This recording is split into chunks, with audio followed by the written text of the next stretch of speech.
Hello and welcome back to Super Hell, aka the Mystery Spotcast, a show where two recovering Supernatural fans subject themselves to a rewatch so no one else ever has to watch Supernatural again. I'm Klaudia, my pronouns are she, her, and you can find me on social media at Klaudia says, K-A-L-U-D-I-A says. And my name is Ollie, and I use any pronouns, and you can find me on social media. I almost said you can find me on Supernatural. No, you cannot. You can find me on social media at Ollie Fresh. It's fresh with a PH. Guys, the energy, I just want to preface this. The energy we're bringing into today's episode is really weird. Neither of us are feeling particularly well.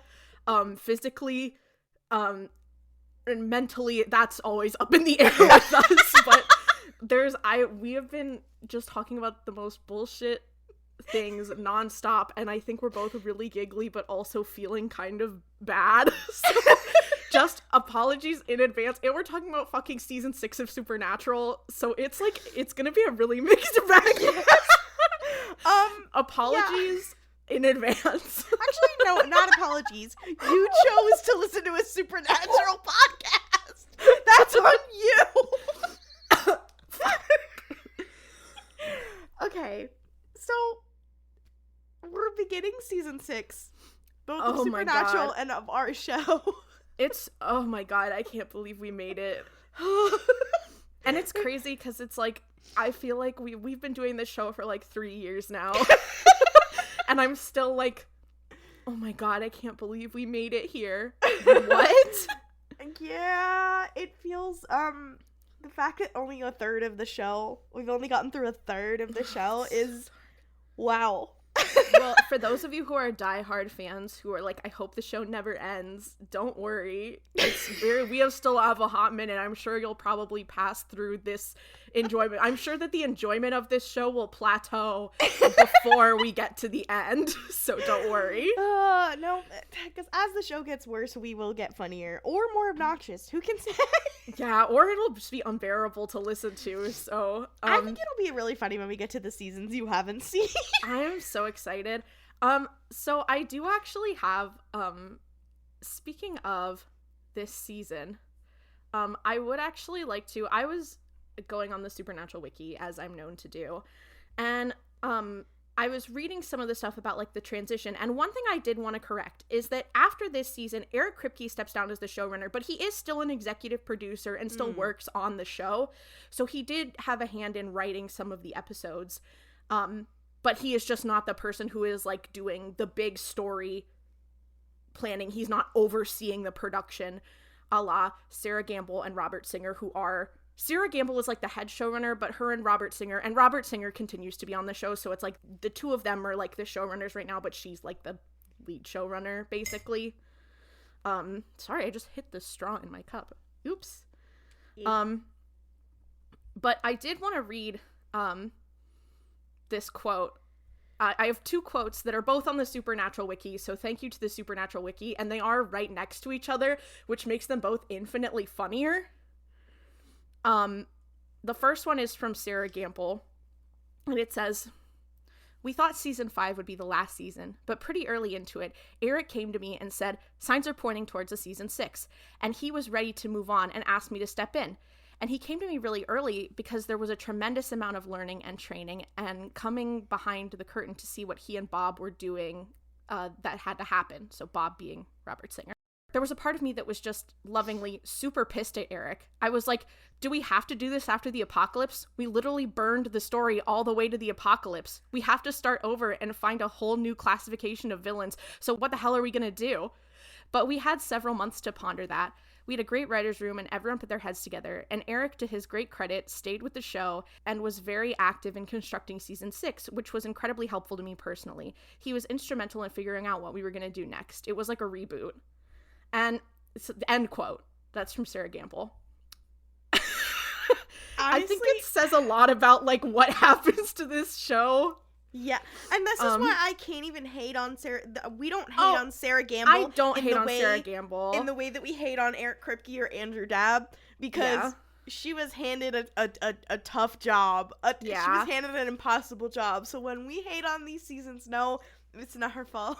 And I also think something that we will see is that the characterization, I think, is actually pretty good in these seasons. Like, I think some of the character work is way more interesting than the actual story that's being told. I think this is where people, especially with Castiel as well, this is where people started to fall in love with the characters in, like, an insane way.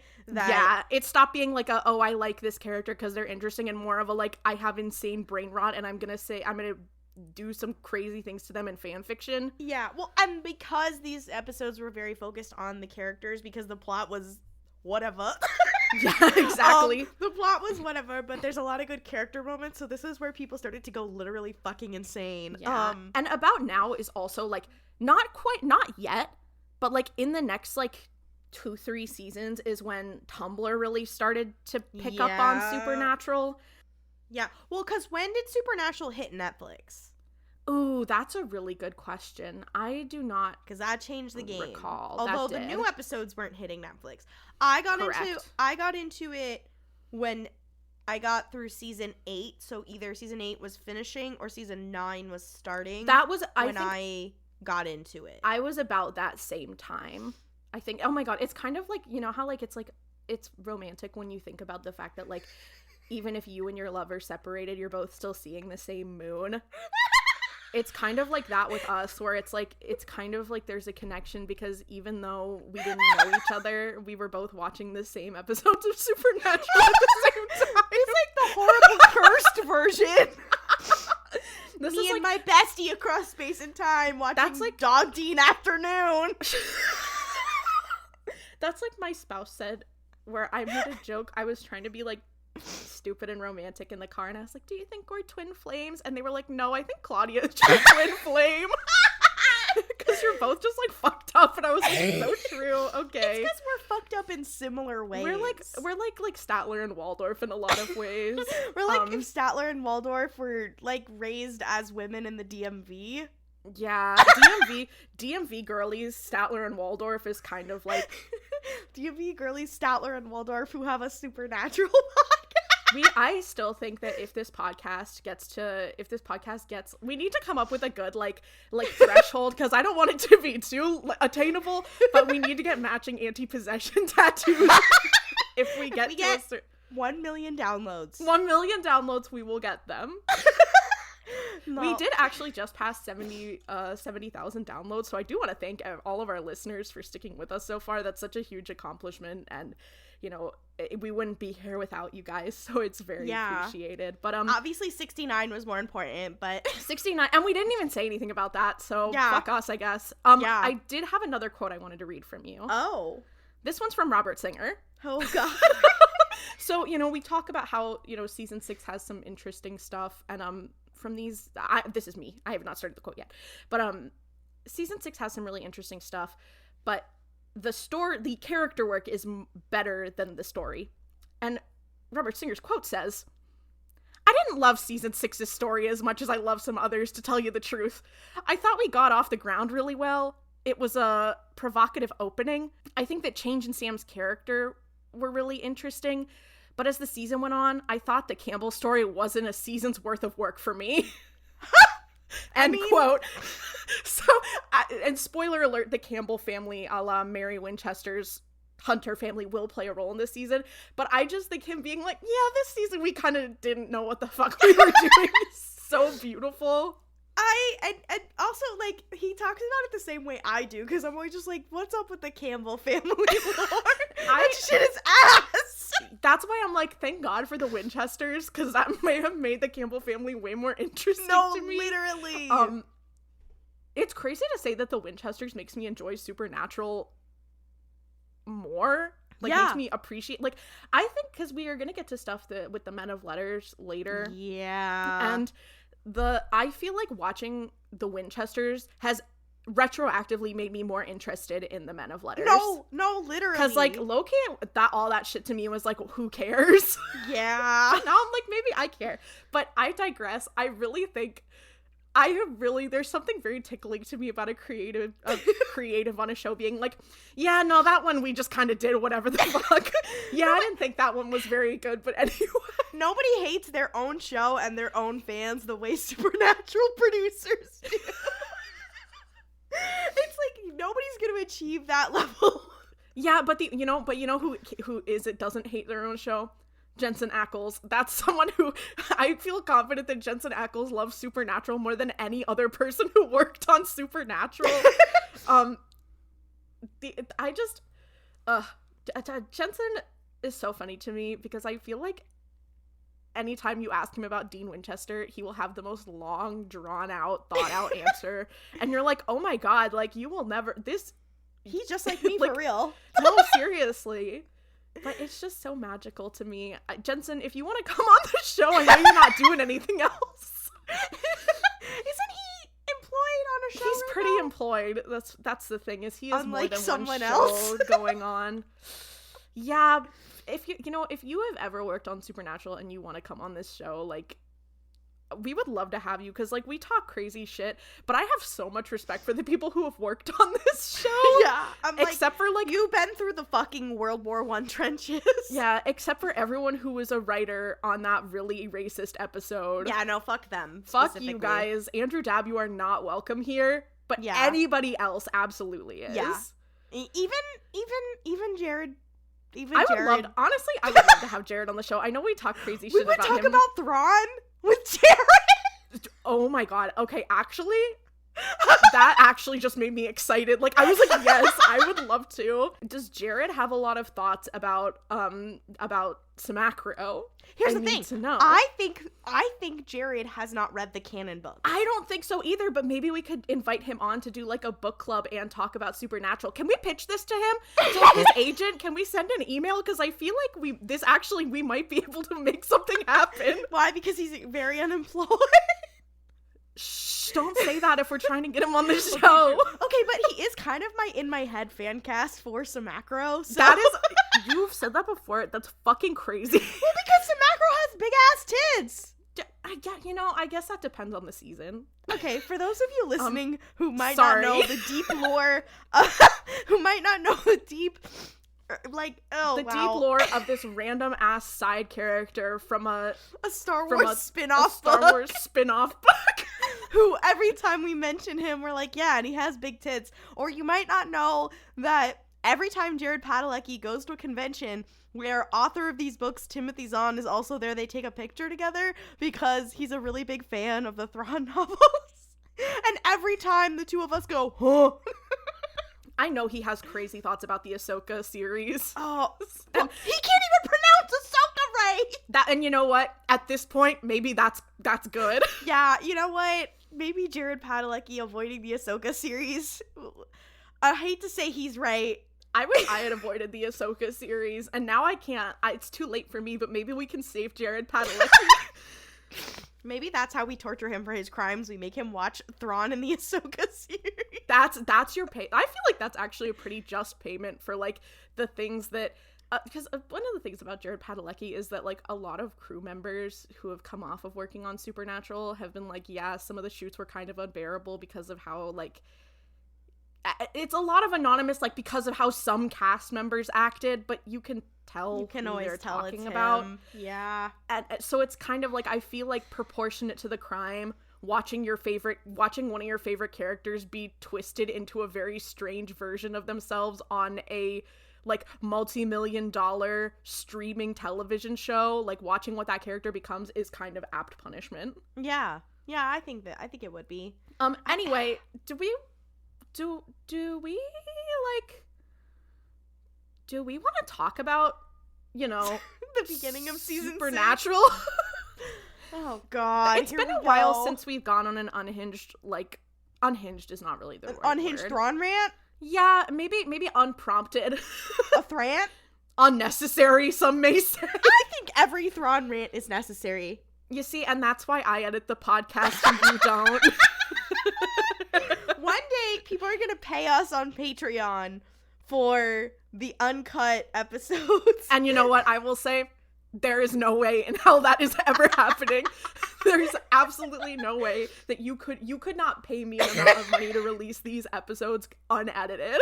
Like, where it's unbearable to be us. That's a thing. It's unbearable to be me. I can't imagine how unbearable it would be to listen to me unedited. I think it's fun. Well, I said earlier, I know Claudia's always so supportive of me, but I know part of it's just her playing into it so I get worse. No, because she's trying to make it so that I can't have any other friends and I have to rely on her because I'm too annoying for everyone else. The problem is that I genuinely agree with Ollie sometimes, but no one can tell if I'm just feeding into the bit. No one will ever know. Is the problem. Exactly, and now I can't trust anybody, so that's why she's my only friend. Guys, like I said, the energy we're bringing into today is really weird. So now we get into season 6. Everyone clap. This is season 6, episode 1. It is called Exile on Main Street.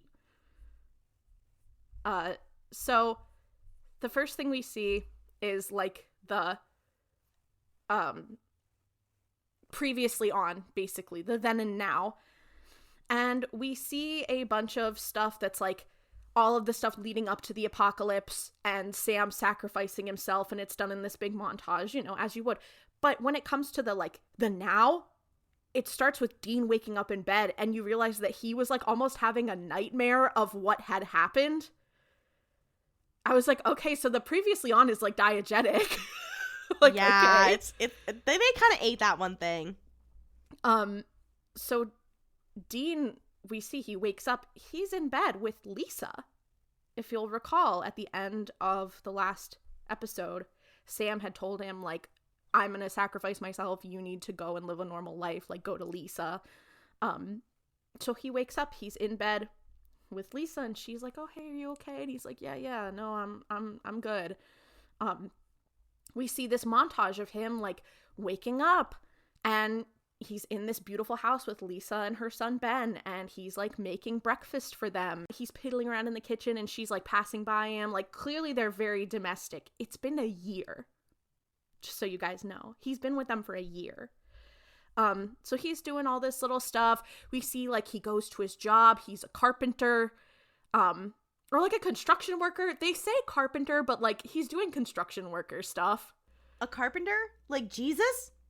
He's a little Jesus coded in that way. Yeah. But so he's doing all this stuff, and like there's the scene where it's like they're at like this barbecue with their neighbors, so clearly he has friends. He's got a lot of stuff, like it seems to be going for him. He has a truck, so he's not driving the Impala.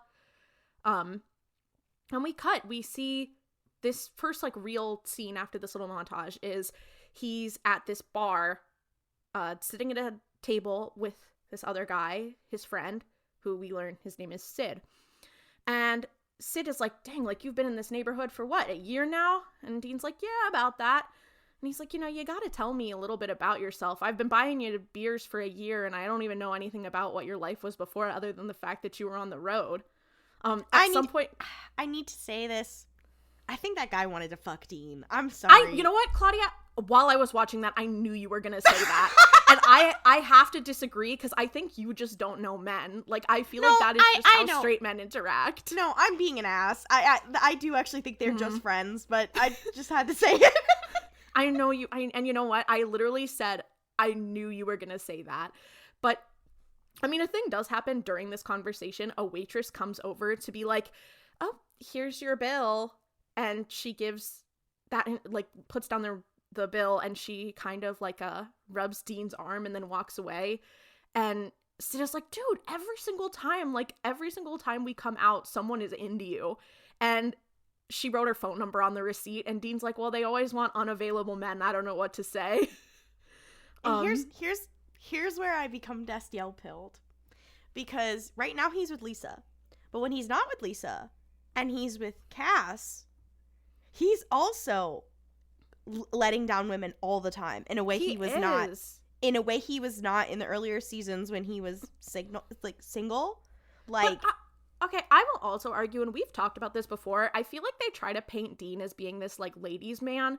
He's and, like, not. But the way he talks about women and the way he talks about like porn and sex is way different than how he actually acts, because I feel like he's, aside from like a couple times where he does have hookups, most of the time he's not doing that and is serial very, monogamist Dean Winchester, I fear. That, but I'm also like, that's a very gay experience of being exactly like, of being like listen, you can talk about like all of the random like people you're attracted to of another gender, but when it comes down to it, are you actually gonna engage with that? Interesting.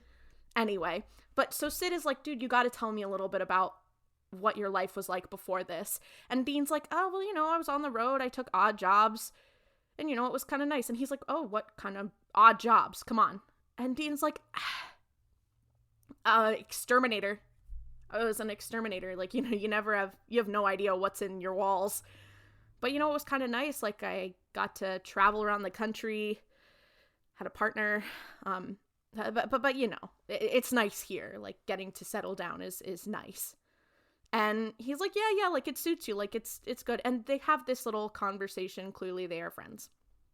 And we see they say goodnight. They go to leave. Dean's like, all right, man, I'll see you later. I'll see you tomorrow. And Sid goes off to get in his car. And Dean walks to his truck and goes to get in. And he hears, like, a scream. And he's like, what was that? So we see him. He pulls out his gun. Because obviously he still keeps that motherfucking thing on him. Even though he pretends he doesn't. Yeah. Also, I need to point out, the bar that they come out of is called Jones's, and I was thinking that as a reference to Keeping Up with the Joneses, because well, it was Jonesy's. Or Jonesy's, whatever. Fine. Okay. I'm just saying, Keeping Up with the Joneses. I mean, it wasn't on purpose, but that was my thought. Okay. Anyways. Anyway, but he hears a scream, and he's like, what's that? So he goes up into this building, and it's like a condemned building just in the middle of town. So sure, whatever. And he finds these like scratches, like almost like comically, almost comical looking like scratches on the wall. It's very like they're in a straight line. It's very giving like Scooby-Doo obvious. Yeah, and they're like in blood, and he's like, oh, like that's weird. So he looks around, and like a bird flies at him at one point, and he gets startled, and like, but he looks around this whole building, and he finds nothing. So he goes back home, and the next scene we see is him on his computer looking up like police reports and like missing persons, and he's on the phone. And he's like, oh, so there's no missing persons reported from this area. And it's clear he's talking to like the police station. And he keeps, we hear his response where he's like, oh, you know, it's just a hunch. I just thought I would ask all this stuff. Lisa walks in and she's in a robe. And he goes, yeah, man. All right. I'll see you later. Thanks. Bye. Hangs up, closes all his tabs super quick. And she's like, oh, who was that? And he's like, oh, it was just Sid. We're, you know, planning a night out. And she's like, it's 11 p.m. And he's like, yeah, well, that would explain why he was asleep when I called. The way that she knows his ass is lying. Lisa's too smart for him. She is. And I love Lisa. I wish that they had given her more to do. No, literally, like, she's a good like character. She is. And I think she has some really standout moments. I just wish that there was like a little bit more depth to her, because I think she has a lot of depth, but we just don't get to see it play out as much. Exactly. But I like Lisa. I think that people who hate on Lisa, because a lot of people don't like Lisa because, you know, she gets in the way of Destiel. And I'm like, you guys hate are what fake bitches. I hate what she represents and the choices they made with her. But her as a character, unfortunately, slays so fucking hard. Like, I don't say unfortunately. She's iconic. No, like she gets Dean to like talk about his feelings and be open and honest in a way that's like, damn, nobody's doing it like her. But she walks over and she's clearly like, okay, something's up. And she's like, okay, like, just like, are you all right? He's like, yeah, no, it's fine. And she's like, okay. And you can tell that Lisa is making the decision to trust Dean. It's not an active thing. Like, she's saying, you know what? Okay, like, if you don't want to tell me, I'm trusting that it's okay. And I'm going to give you that trust. And one of the themes that we see with her is that she's like, I'm going to give you the trust until you prove you don't deserve it.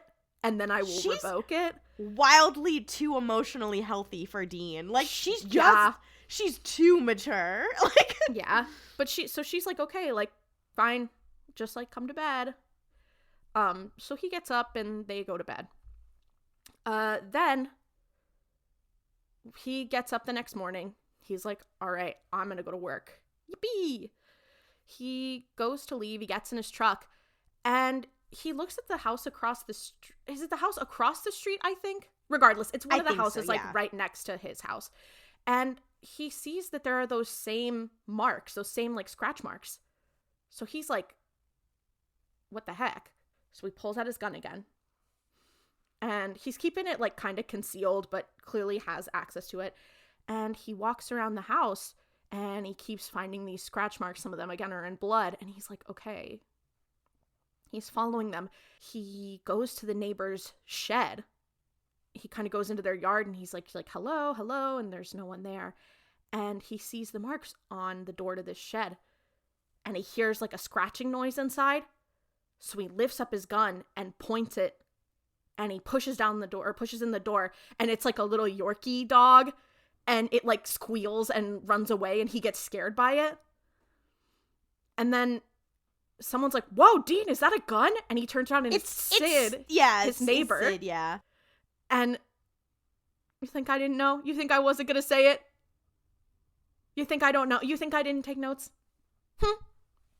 But it's Sid, the neighbor, and he's like, oh my god, like, is that a gun? And Dean's like, yeah, I have a permit. Don't worry. Dean totally does not have a permit. I just have to add. Maybe Lisa made him get a permit. But Dean is dead. Like, he doesn't have... Yeah, that's true. Like, he does not have... There's no legal way for him to have a permit. Is he working like how many undocumented workers do under the table? That's what he has to be, right? Because Like, it's not like he has a social... Like, an active social security number he can use. He's dead. Yeah. But anyway. He's like, oh my gosh. Yeah, no, totally. I have a permit. You know how I said I was an exterminator? You know, you never know what's kicking around. Sometimes you gotta go extreme. And Sid's like,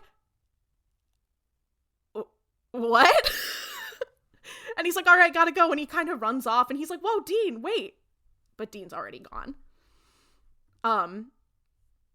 So, the other thing, I apologize. Another thing he does is, while he and Sid are having this back and forth, Dean leans down and notices that there's sulfur, like sulfuric powder, right around the door. So he's like, oh fuck, like there's demon activity. Like something's wrong. So Dean runs back over to his house and he goes into their garage and you see that there's a car covered with a tarp and you realize it's the Impala. And he still has everything like in this big trunk. And it's all like under this tarp. So he opens up the trunk of the car and he opens up this like case and he starts getting out his like hunting supplies and going through stuff because he's like, okay, like something is wrong. But while he's doing this, he hears someone coming. So he goes and he covers it all up.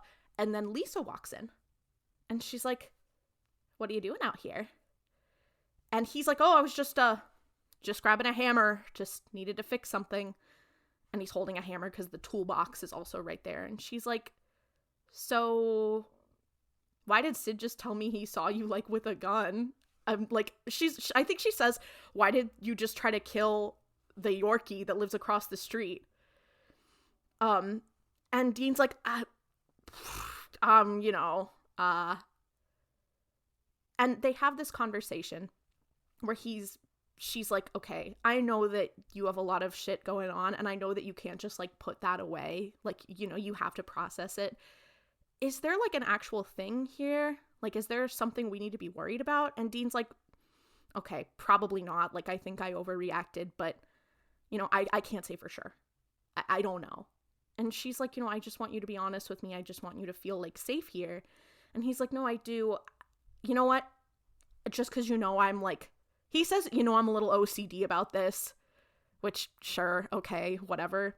But he's like, you know, because I'm a little weird about this. Why don't you take Ben out to a movie tonight? You guys go to Cheesecake Factory, have some fun. The Cheesecake Factory line had me in tears. So I'm like I'm also just like the idea of Dean getting comfortable enough to go to Cheesecake Factory. Why is that making me emotional? What is his order at the Cheesecake Factory? That's what the fuck I'm saying. For those of you who have never been to Cheesecake Factory, it's a religious experience. They have a menu that is like, it is like the size of War and Peace. Here's what I think would happen if Sam and Dean went to the Cheesecake Factory. Okay, I'm ready. Sam would make a nerdy reference to the fact that the decorations look like the Eye of Sauron, because everybody makes that joke when they go to the Cheesecake Factory. Dean would then call him gay for making that reference, even though he would make a movie reference if it looked like something as well. That is what I think would happen. Actually, I agree. Sam would probably fire back and be like, well, it looks a little Indiana Jones or whatever. Like, they'd be going back and forth with, like, movie references and calling each other gay. And then he would order a fruity drink. He would get the tuxedo cheesecake, and then they would get like so many appetizers, and they would make some buck-ass joke about how the menu is really large. Yeah. And Sam would get like the biggest salad on earth. I was literally just about to say that. I know he is eating the fuck out of a Cheesecake Factory chicken Caesar salad. Or like the big wedge. That Sam Winchester does seem like someone who would enjoy a wedge salad. And then Dean. Can I get that? Here, listen. Here's my impression of Sam Winchester. Yeah. Can I get the wedge salad? And can you hold the bacon bits? And then Dean will call him gay for that. And then Dean will order, like, I don't know, a chicken parm the side of his head and eat the whole thing. Yeah. And you know what? I feel like he's eating the whole thing out of like a because he's like, I have something to prove. And he's feeling so full and getting sick as soon as they get back to their motel room. Because that is how it works at Cheesecake. You never if you eat your entire meal at Cheesecake Factory, you will walk out feeling like so shitty. It's like you meant feel for awful. Leftovers. It's meant for leftovers. And you know what? That it better, because when I go to Cheesecake Factory, the prices that I am paying had better give me at least 2 meals. Yeah, well, and the other thing, okay, also, I know Dean is fucking up one of those spinach dips. Their artichoke spinach dip. Oh my god. Yeah. Okay, yeah. Guys, we can't. This made me hungry as hell. We can't have this conversation. Sorry if you're a listener and now you want Cheesecake Factory. We should not be doing like this unless they pay us. I live in New York City. I need to find the closest Cheesecake Factory. Surely there is one. I don't think so. How late is Cheesecake Factory open? I was just like, maybe when Mel gets home we can go. Anyway, we have a lot of thoughts about Cheesecake Factory, as evidenced by the fact that I probably just had to cut out about 15 minutes of us going on a tangent about it. A really local tangent. A really like doxing ourselves tangent about Cheesecake Factory. But anyway, Dean's like, yeah, you guys should like go to Cheesecake Factory, go have a nice night out while I look around, figure out what's going on. Just do a double check to make sure we're all good. And Lisa, you can tell she's thinking about it, and she again chooses to trust Dean. And she goes, you know what? Yeah, like, okay, that sounds good. Like, we'll do that. So she and Ben leave, and then I believe the next thing that happens is Dean is again getting his supplies and his gear from the garage, and as he's, you know, we see him open this box, and it has his like leather jacket in it. It has his dad's hunting journal in it. It has all of these little pieces of memorabilia, but also like his shotgun and the assault rounds, all that. So he's getting that stuff out, and the lights start flickering in the shed or in the garage, whatever. The lights start flickering, and he gets up and he pulls out his shotgun, and he's like, okay, what the hell? He's not seeing anything. And then someone's like, hi, Dean. And who is it? It's Azazel, the yellow-eyed demon. It's such a crazy pull. It was so crazy. But and it was played by the same actor who played him last time, so he's immediately recognizable to fans of the show. But he shows up, and they're like, Dean's like, what in the hell? And he's like, you're dead. And he's like, well, you know, when y'all opened up the box, apparently some people got out. So, surprise, I'm here. Dean like freaks out. He pulls out his shotgun, he shoots him, and nothing happens. And Azazel's like, girl, don't even try. He grabs Dean and pins him against the car. And he's like, oh, you really thought that no one was going to find you? You thought that you could just like run off to suburbia and you would be completely safe? Because it was only a matter of time until someone found you. So, you know, you're here and you've got that beautiful girl and that sweet kid. It's fucking over for you, Dean. And Dean's like freaking out and he's trying to fight back, but he can't because Azazel's like really strong. And then suddenly, what happens? But we see Dean get stabbed with a syringe that's full of white fluid that I'll say now, it does look like cum. Like, I know I need to get ahead of it. It does. It does look like cum. We all have to address it. Yeah. But he gets stabbed with this syringe out of nowhere, and suddenly, Azazel is gone, and Dean passes out. Then he wakes up in like this like dilapidated ass building, right? That's where they are? That's like that's the thing. And I was where like, the fuck why? is that? I'm like, why are they in this rundown ass shack that is clearly just a rundown version of the motel set that they use on every episode? Okay, I was like, it was weird, like, right? Why are they living in doesn't make any sense. This show has an obsession with dilapidated sets. And like, I'm yeah, just like, how are there this many? There's plenty of abandoned places in the United States, but like, I don't know. I just also don't know why he was brought there in this case. I don't know. But I digress. I mean, I guess I do. I guess it does make sense in the end. But Dean, like, kind of comes out of it. He's clearly been drugged or something. Something's been going on. But Dean, like, opens his eyes and looks up. And Sam is there. Sam, who, if you'll recall, the last time he saw him was like, I'm gonna be gone and you can't try to get me back. And Dean's like, excuse me? Like, Sam? Like, no. He's clearly like, that is not Sam. Like, what the hell? And he's like, hey, no, like, it totally is me. Here, look. And he cuts his arm with a silver knife and nothing happens. There's no like physical reaction like it would with a monster. He does the supernatural thing where instead of just like cutting in a place where you aren't gonna damage something, he just cuts straight in the middle of his arm. Like, yeah, you could have just like nicked your finger or something. He's wearing also like a button down that's rolled up like just above his elbows. Lesbian. Which is so true. Which is also really funny to me because I thought immediately in that moment he cuts his arm and then he like moves and I'm like, the blood is immediately getting all over the sleeve of his shirt, but okay. Yeah, it just doesn't make sense. So he does that. He grabs like this gallon of water and he spills a bunch of salt into it and he drinks it and he makes a face and he's like, oh, that's foul, but look, see, it's me.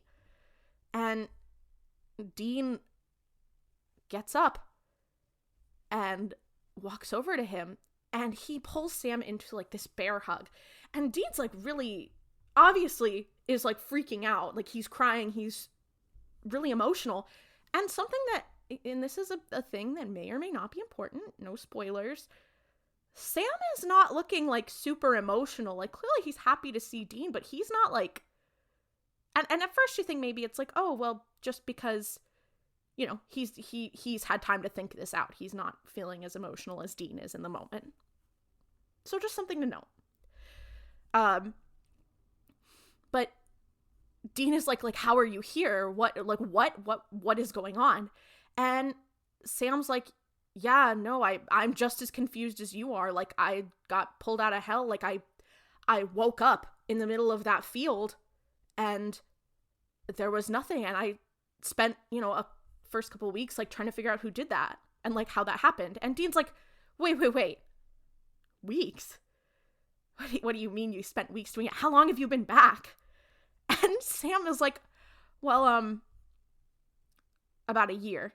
And Dean's like, okay, what the hell? You've been back a year and you didn't think to come, like, tell me? No, it's fucking weird. It's weird.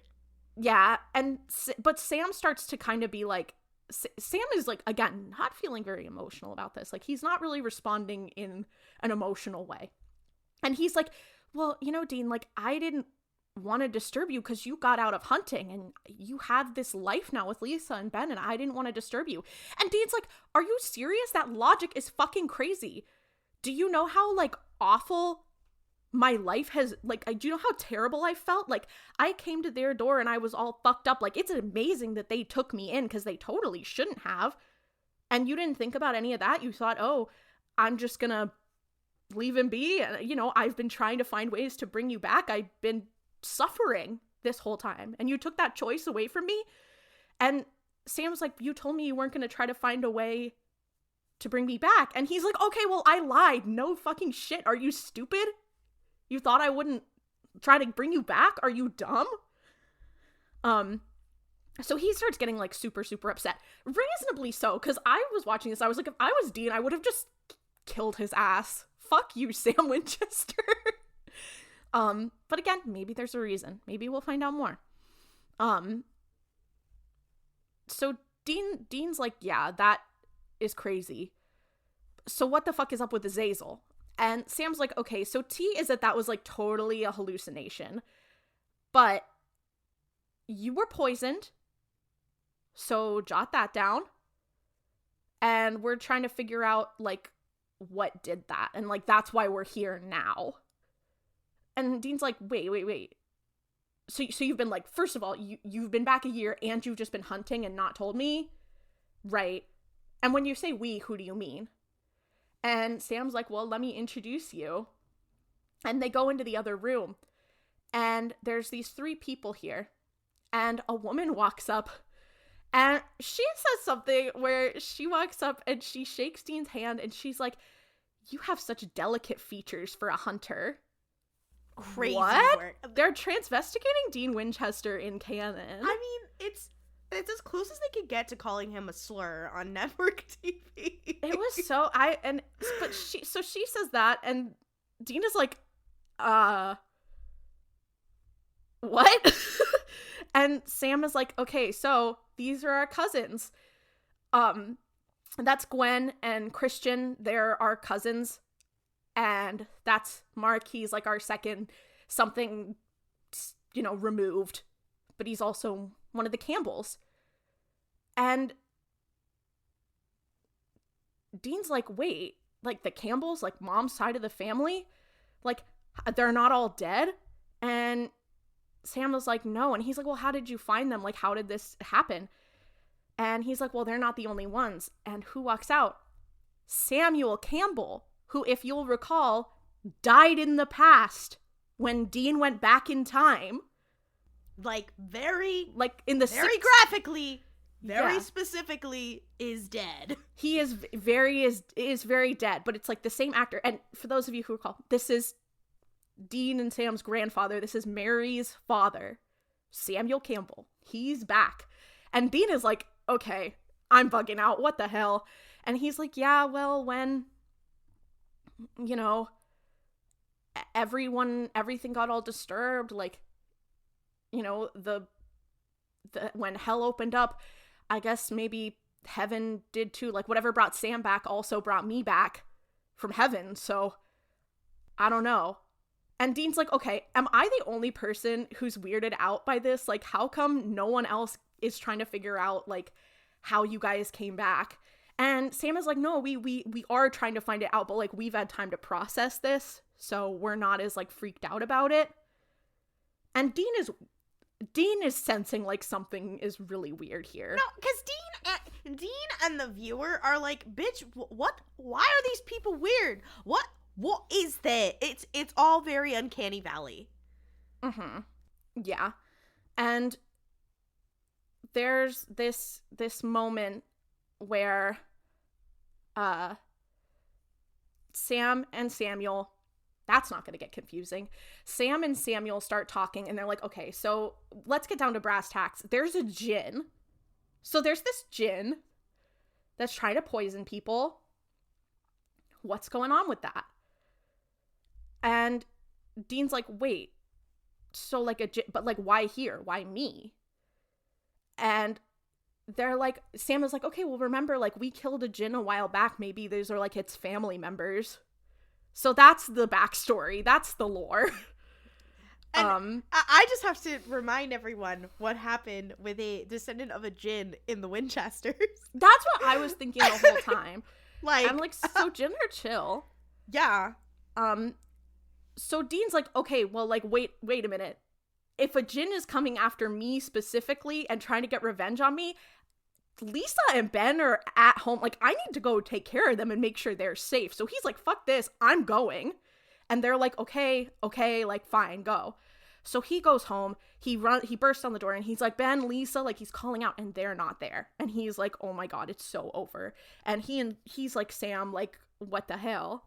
And then Lisa and Ben walk in, and he runs up to Lisa, and he grabs her, and he holds her, and gives her a hug, and she's like, okay, Dean, ow, what's wrong? And he's like, I just didn't know where you were. And she's like, yeah, we went to the movies, like you said, like, what's going on? And then she looks over his shoulder, and Sam is there, and she's like, oh my God. And Dean's like, oh, yeah, I don't know if you remember my brother. And she's like, Sam, like, clearly she remembers him. She's like, what, how is this happening? And he's like, yeah, we don't know, but you need to pack a bag. Like, you and Ben both need to pack a bag. We're gonna go stay with a friend for a little while. So this next scene, drove me fucking crazy, because I think Dean should be allowed to kill every other person on this show. No, literally. So we cut. Lisa and Ben have, like, bags over their shoulders. Dean's there, Sam's there. They knock on the door, and who answers? But it's Bobby. And Dean's like, okay, like, Lisa and Ben, like, Bobby's really great. You guys are gonna stay with him while we figure out, like, what's going on. And Bobby's like, well, to them, he's like, well, the TV doesn't work upstairs, but there's plenty of Reader's Digest to keep you entertained here.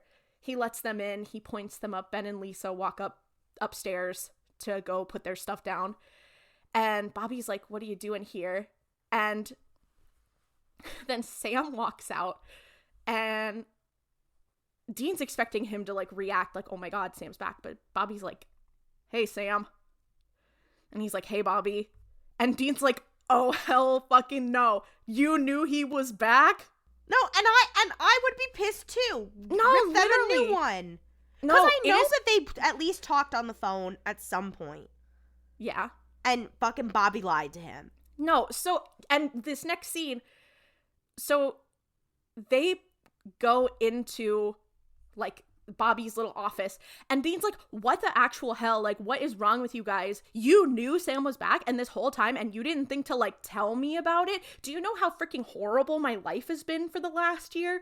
Like, yeah, sure, I've got Lisa and, like, Ben, and that's awesome, and I love that, but, like, I've been suffering this whole time thinking about how to bring Sam back, and then realizing I couldn't, and, like, he kind of reiterates what he said earlier, but he's like, they took me in when I was at my darkest. Like, you think about me, you didn't think about how fucked up their lives were because you dumped me on them.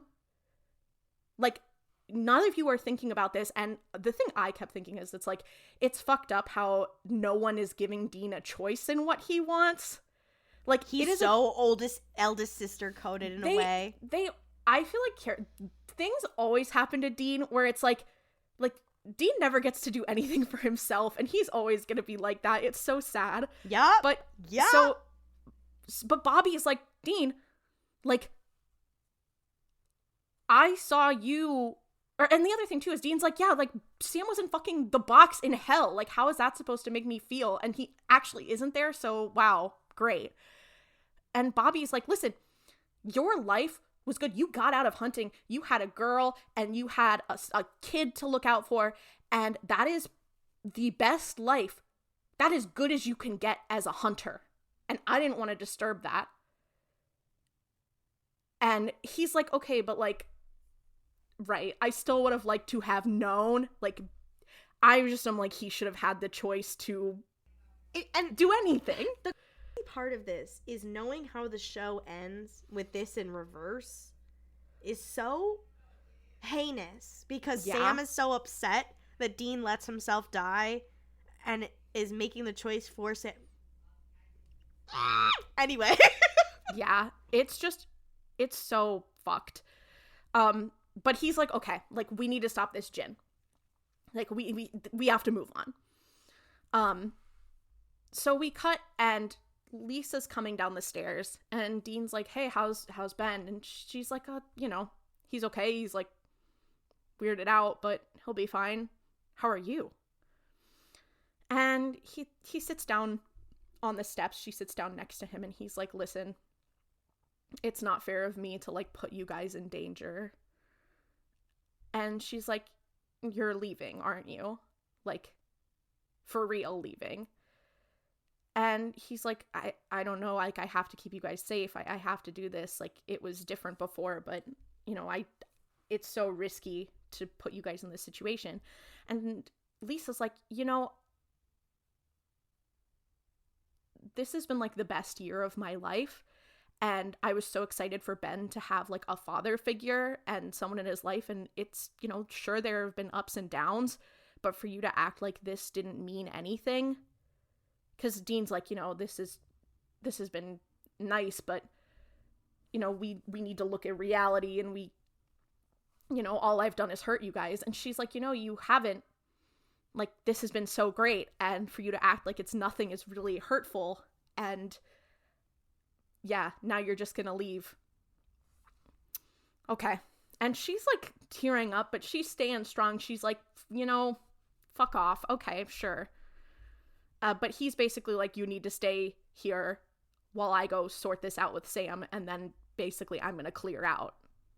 So that's the gist of the conversation. And it's another thing of Lisa just being too emotionally stable for Dean. It's actually so heinous because she's too normal to be on this show. You have to be kind of a freak. Yeah. And I believe she is a little bit of a freak if they let her freak flag fly. But I digress.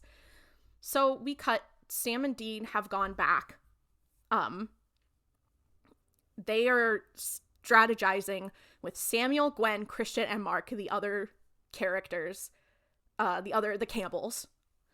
And they're talking about, like, okay, well,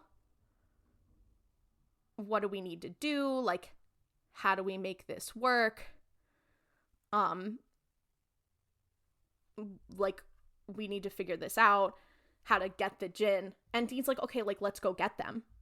And the Campbells and Samuel are like, not necessarily Samuel, but the other Campbells are kind of like, oh, well, you've been out of hunting for a while, so, like, let the professionals figure it out. And he's like, oh, well, if I was a gin, one of the first things we know where they are. We know they're in this area, and we know they're trying to get me. So, like, I don't know why we wouldn't just go to the house I live in and basically use me as bait.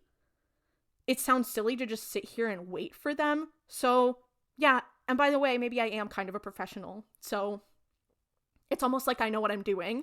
He ate them the fuck up. I was like, how dare you fucking say that to Dean? To Dean Winchester, of all people. Like, what the hell? Like, fuck off. No, literally, the Campbells piss me off, but it's fine. I literally had in my notes, the fucking goddamn Campbells. No, literally, they're annoying. So they go back to Lisa's house, and they start doing all this stuff, like, trying to set up traps and all this and that. And they have weapons, and, like, the Campbells keep, like, touching all of their shit and, like, looking at the pictures of Dean and Lisa and basically, like, giving Dean shit for not being a hunter in this moment. It's kind of crazy. No, it's, like, so rude. But he's like, hey, can you guys, like, not touch my stuff? And at one point, Sam opens a closet and finds, like, a bunch of golf clubs, and he's like, really? Golf? And Dean's like, it's a sport, okay? Leave me alone.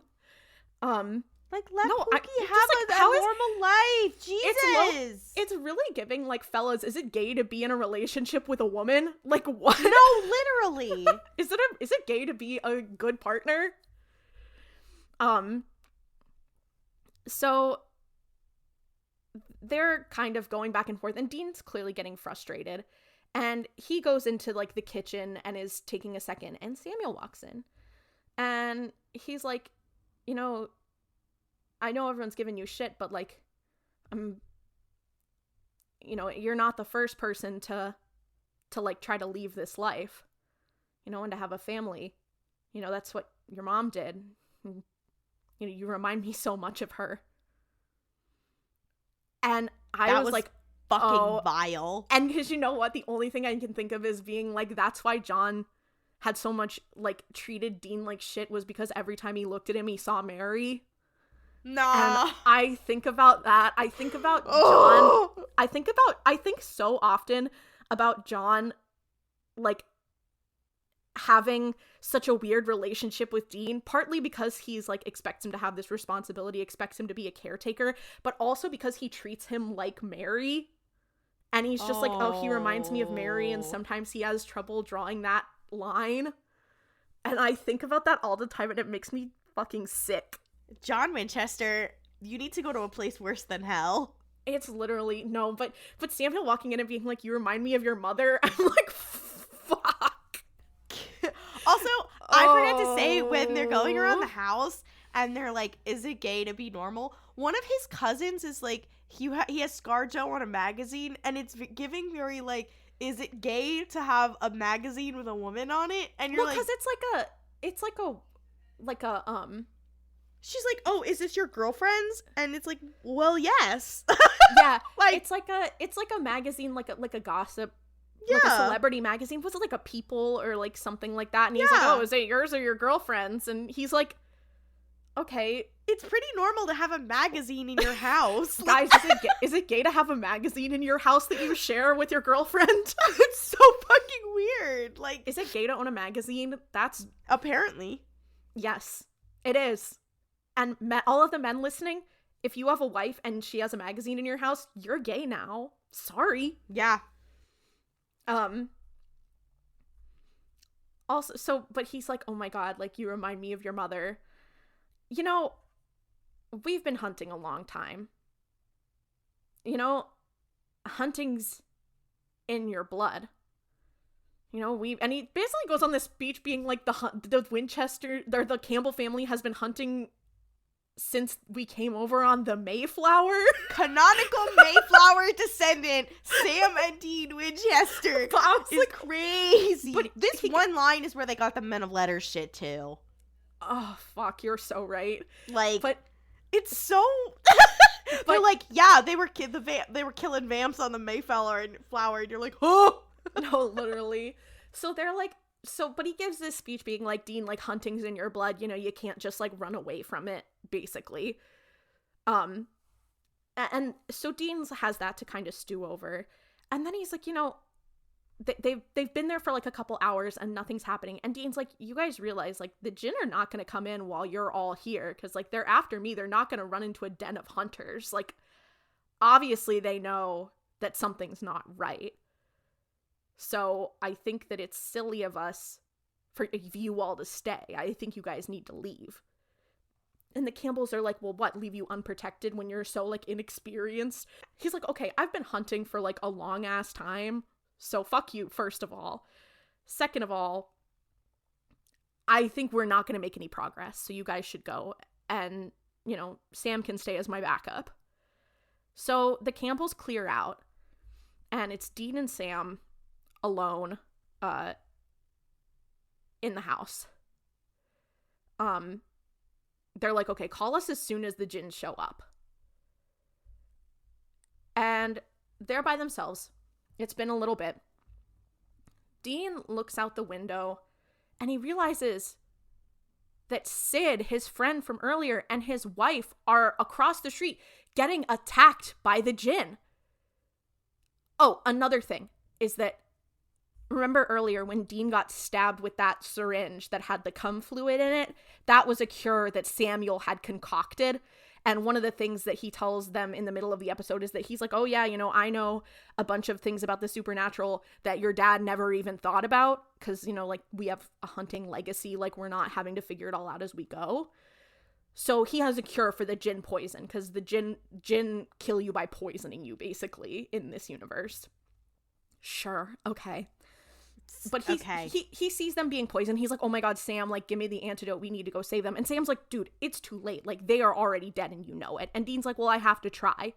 So he runs across the street and he finds Sid's wife and he checks for her pulse and there's nothing. And he runs over to Sid and he's like, oh my god. Like, he goes to give him the antidote. And then a jinn comes up and grabs Dean. And another jinn shows up. She's a girl.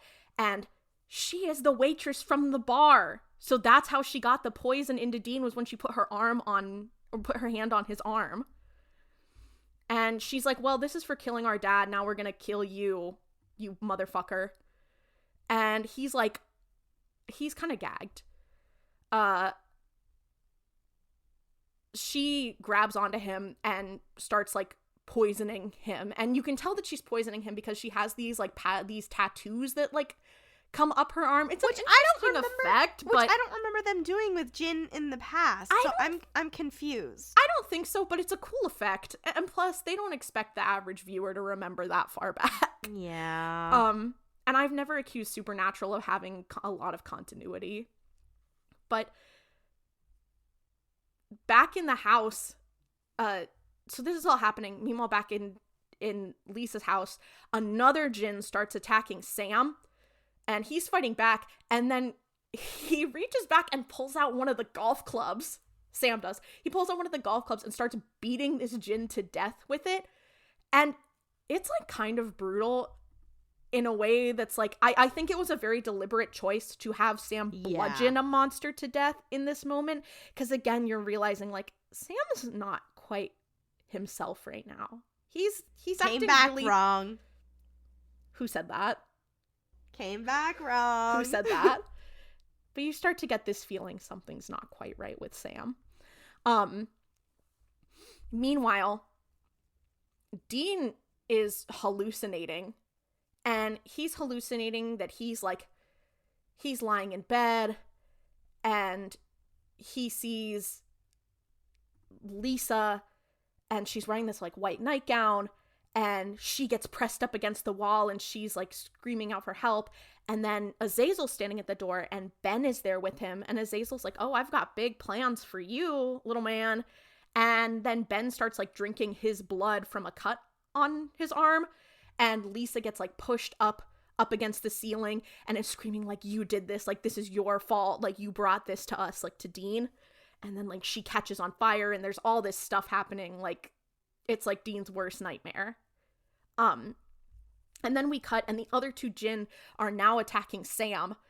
And Samuel and the Campbells run in and Samuel runs in and he kills the male jinn and he's like, okay, Sam, you go find Dean. I got this one. About the girl jinn. So as Samuel is kind of distracting her, one of the other Campbell boys runs in and throws like a tarp over her head. And Samuel grabs her and he's like, okay, listen, we're not gonna kill you. You're fine. Just calm down. It'll make it easier for everyone. Hey, take her to the van before the boys get back. So they're taking her alive. And it's important Sam and Dean don't know this is happening. So what's going on there? A fun mystery we may unravel as the season goes on. But we cut, we can assume that Sam has administered the cure to Dean, so he's all right. He was able to fight through it because he's Dean and he's awesome. He just kind of built different. Yeah. It's the next day. Dean and Sam are talking and he's like, okay, like, just so you know, like, we'll get this all worked out. Like, I think everyone's cleared out. Like, the house is good. The house has been, like, totally destroyed. Like, all their furniture got destroyed, whatever. But Dean's like, yeah, like, we're gonna figure this out. And then, like, you're gonna leave and I'm gonna stay. And Sam's like, I thought you were gonna come back with us. And Dean's like, you know what? I'm going to stay. I'm going to stay with Ben and Lisa because this is where I belong right now. And Sam's like, that's only going to put them in danger. And, like, you should rethink. And Dean's like, I've already put them in danger. And now if I leave, they will be alone and they will be unprotected because monsters and stuff are going to know that I've been here. They are going to come for them eventually to get to me. I need to stay here with them. And Sam's like, I could really use your help because, I wouldn't, when you saw the neighbor getting poisoned, you ran over to save them and I wouldn't have even thought of that. And Dean's like, what do you mean? Like, of course you would have. And he's like, no, I wouldn't. I didn't even think about it. I need you because you care about people. And that's like a weird thing because Dean is clearly also weirded out by that because he's like, Sam does care about people. Like, Sam what the hell? cares about people, and that's something they pointed out very much in the last season. Bobby pointed it out. Sam is, and we talked about this too, where it's like Sam is just inherently cares about people so much. He's just a good person. So it's this is weird. But they agreed. Sam's gonna go, Dean's gonna stay. Dean's like, hey, Sam, here, take the car. And Sam's like, I got my own now, and I like how it's set up. Which is another weird thing where you're like... And what is it? It's like a Dodge Charger, I think. Every time I saw it, I was like, fuck, that is just a cop car. But it's black. It's a Dodge Charger, and Sam, I guess, he's got his MP3 player hooked up to it probably. That's why he doesn't want to switch the setup. It's probably got better air conditioning. Oh, absolutely. But anyway, he gets in his car and drives off, and we get this shot of Dean watching him go. And just being like, well, kind of feel like clearly is just kind of conflicted about it. Carry on, wayward son. That's what I'm saying. And then the episode ends. It's so fucking crazy. What a way to begin a season. Yeah. Also, and now I think about the thing because I was like, oh, maybe the season's not that bad. And then I think about that Robert Singer quote being like, well, we started off really strong. Yeah. Sure. Ugh, sure. Oh, it's so dark. And it's a really good, like, character work episode. Yeah. And I'm just like, also because Dean Winchester is just a perpetual victim, and I'm like, I love it when bad things happen to him because it makes me feel crazy. So, the second episode of the season, season 6, episode 2, 2.5 Men. It opens on, there's a crackling fire, there's photos of this cute little white family, and there's this couple, and then it's clear that they had a baby, and then suddenly this woman's bloody hand just smacks against the photos, and she's running around with her baby in the house. She's clearly being chased. She's calling for help on the house phone. There's no dial tone. She runs into the bedroom. She slams the door closed, and someone's walking past the door, so she hides under the bed, and they walk past, and she breathes a sigh of relief, and she's like keeping the baby quiet. And then she sees her dead husband under the bed with her, and she's like, oh, shit! And suddenly she's like, okay, I'm still gonna be okay. They're not gonna come back. And then she gets pulled by the ankle out from under the bed, and we just see the baby's face as she's screaming, and she gets killed. And then it's like Supernatural. And there's the new Supernatural opening, which is glass shattering. So... It's, okay, I did not mention it in the last episode. It's so loud, isn't it? Yes! Like, the sound balance is weird. No, compared to the rest of the episode, I was watching it with headphones in, and it was like all this stuff is happening, and then it's this just loud as fuck glass shattering sound, and I was like, oh, ow, Jesus. Ugh.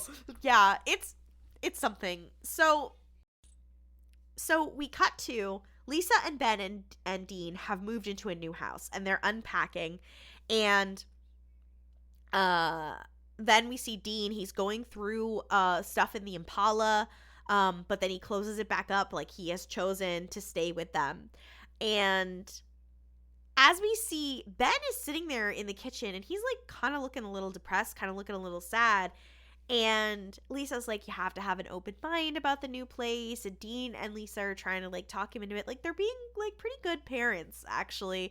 There's the thing about this episode. Dean is a really good parent. And it makes me so upset. Oh, dude, this episode really had me being like, fuck Supernatural, but not like a fuck Supernatural, it's bad. Fuck Supernatural for making me feel things. So, literally, Dean gets to be a father, like 3 times in this show?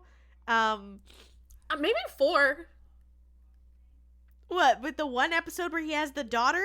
Yeah, plus Sam, plus Ben, plus Jack. Yeah. Oh, don't make me think about Jack. I'll get sad. Okay, so they're like, Ben is like, I'm gonna go for a walk, and Dean is like, oh no, how about you not? And Lisa is trying to, like, roll with Dean's traumatized ass. So Lisa's like, how about you don't? And Dean's like, oh, like, you don't want to, like, make your mom do everything by herself. Why don't you help your mom?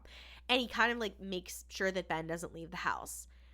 Then we cut to Lansing, Michigan, which was, we're outside a house. It's a crime scene. It's the house from the beginning scene. And we have Sam is there. He's pretending to be a detective or FBI, and he's asking the detective questions.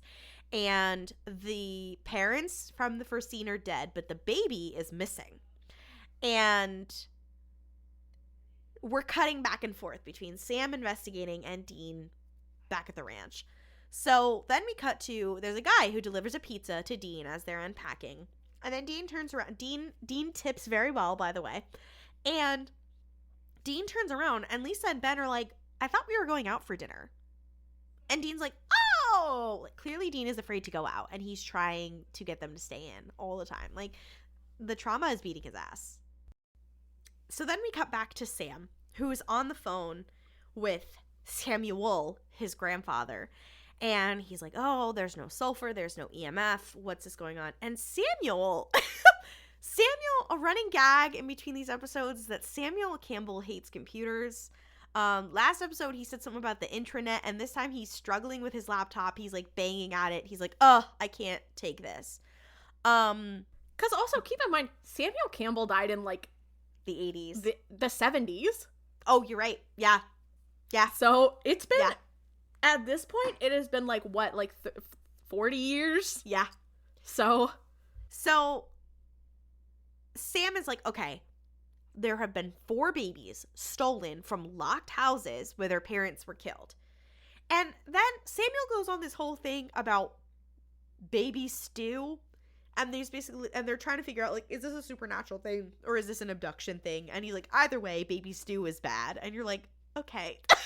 It's one of those, like, bad lines in Supernatural that you're like, okay, what the fuck? I actually liked it. I thought it made a lot of sense because he's like, girl, like, either this is our kind of thing or it's not our kind of thing, but babies are having issues either way, so, like, girl, we gotta do something. Yeah. And you know what? Also, I think especially because if you keep in mind that Samuel Campbell's from the 70s, the police work and, like, being able to find criminals was not what it is now. Yeah. So Samuel says this crazy line where he's like, sometimes I wonder about you, Sam. And Sam just goes, sometimes I wonder about me too. Because Sam is very, like, no nonsense in this conversation. And Samuel is the one who's like, yeah, like, you know, we should care either way because it's babies. You know what I mean? And again, many Mouska tools we'll be using for later. And in the middle of this conversation, Sam looks over at the house and notices that they have this little thing in the yard for a security company. And it's for Harper Kane Security. And he's like, their alarm didn't go off. Let's look at and see if these other houses have this same security company. So then we see Ben in the garage of the new house with the covered up Impala. And the back of the Impala is open, and Ben is checking out Dean's shotgun that Dean was checking earlier in the episode. And Dean comes over and is like, don't open this trunk. Do not come in here. What are you doing? And Ben is like, I want to help. I want to be a hunter. And Dean freaks out on him and is like, I don't even want you shooting a gun. Like, normally Dean would be the kind of guy to, like, let me train you so that you're prepared, whatever. But he's like, no, I don't even want you close to this. Yeah, I think he said, like, you will never shoot a gun. Yeah. And Ben says, I could do what you do. And Ben's like, and Dean's like, and this is the first time Dean has, like, yelled at him. He's like, absolutely not. And Ben walks away. Yeah, and he yells at him too. I think he's like, shut up about the damn gun. Yeah. And also, clearly Ben, like, found the key to the car because he locked up the car. He locked up the guns and he locked up the car and he hid the key and Ben found it. So we cut back to Sam. Every family that had this problem had this company, Harper Keene Security. And they find out it was a 6-month-old baby, like all the others.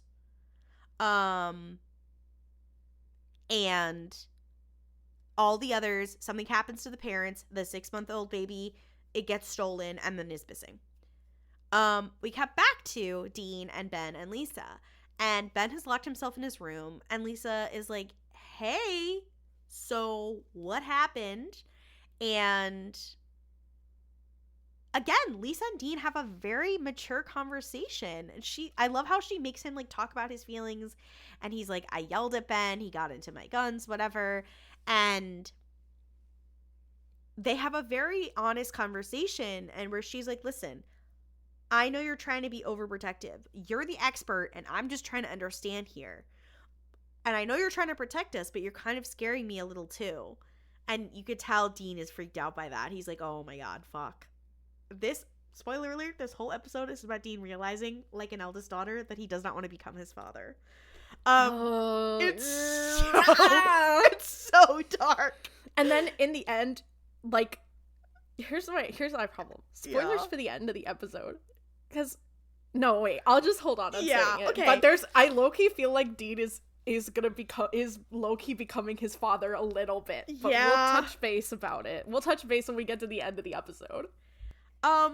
Then we cut back to Sam, who shows up like a creep at this other family's house. This other family who hadn't been attacked yet and who has a 6-month-old baby.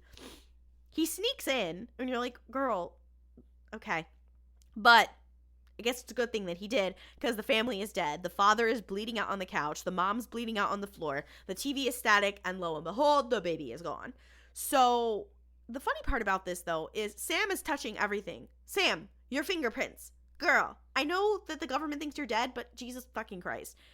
And suddenly, while he's investigating, a guy comes in, starts beating the shit out of Sam, and lo and behold, if you look, it's a security guard from this company. And he slashes at the guy with a silver knife, and it sizzles. So clearly, the guy is something. So as he's running around, Sam is sneaking around the house, and he finds something under a sheet. They don't show us what it is. And he's like, oh. Then it cuts to Sam in the car.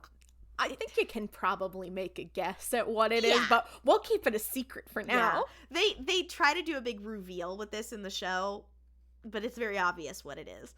And we cut to Sam, who's calling Dean, and he's, like, threatening to come pick him up. He's like, I need help now. And Dean's like, what? Like, I'm out of the game. Meanwhile, Dean is actively putting up salt in every crevasse of the new house, okay? And Dean is like, where is it? And Sam's, like, strapped down in the back seat. And you're like, what could it be? And it cuts to Sam has now shown up with Dean, and Dean is standing outside the car. And what does it show us? It's a baby. That's right. The baby didn't get stolen because Sam saved him. So now they have a baby. Okay. It's the baby trap episode. So, okay, not what a baby trap is. Second of all, so they don't know why they're taking the babies yet. And when you find out why it's happening, you're like, okay, if I was Sam and I knew that information, as the writers did, it would make sense for him to take the baby. But in that moment, there was no reason that Sam wouldn't call the police and be like, there's a baby that needs to be put into some sort of protective custody. there's no reason that Sam shouldn't be like, okay, maybe this baby has family we can send them to. Again, later we find out why that is not a good idea, but Sam did not know that at the time. Yeah, he just kidnapped this baby. I mean, I think, well, and maybe that is another indicator that Sam is not all right in the head, because that's not something normally Sam would do. Also, you know, it's very much giving, you know, the plot line with Sam himself when he was a baby, so maybe he thought he was saving him from demons.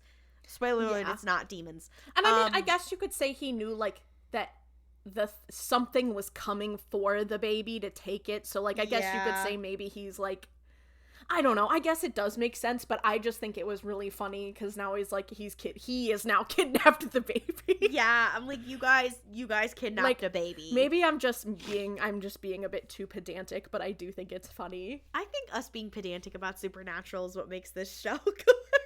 It makes it work. Yeah, okay. So... Then we cut to Dean with Lisa in their new bedroom, and he is training Lisa on how to use the gun. He's like, again, show me again, and how to use the salt and whatever. And she's like, I got this. Like, go. And he's like, don't worry, I'm gonna come back, whatever. And she's like, if you don't go, I'll shoot you. Like, she's like, go, fine. If you need to do this, do this. And they're really cute in this scene, because he says, bet you're missing your ex right now. And she's like, no, whatever. Like, they're flirting. Like, oh, I like Ben and Lisa. Like, and I really like Dean and Lisa too. Like, oh, sorry, yeah, that's what I meant. Yeah, I really love. I mean, I do. Here's the problem: I love Ben and Lisa, but I do like Dean and Lisa's dynamic together. Yeah. And it's one of those things where I'm like, I feel like she is such a necessary step in his journey. Yeah, and I wish that their story didn't end the way it does. Yeah, don't make me think about it, or else I'll get angry. I do love moments like this with them. Yeah, like you can genuinely see that they're good partners and that Dean is happy, and you're like, ah! Anyways, yeah. So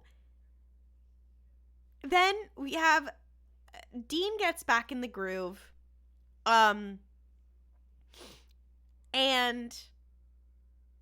he's talking to Sam, and they're like, is it a ghoul? Is it a shifter? You know, baby napping isn't really normally these beings kind of thing.